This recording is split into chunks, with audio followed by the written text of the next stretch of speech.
So this is when people should be home, and cars should not be on the street either. And this is mid-March weather. This is called a blizzard.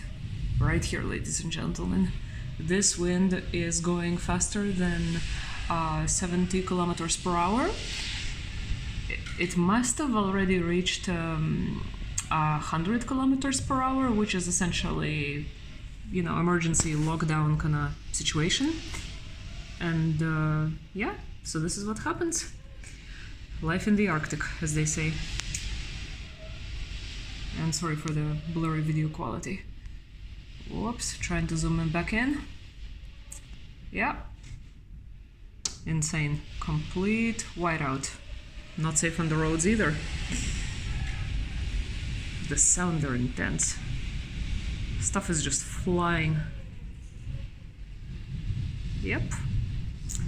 So here you go. Wow.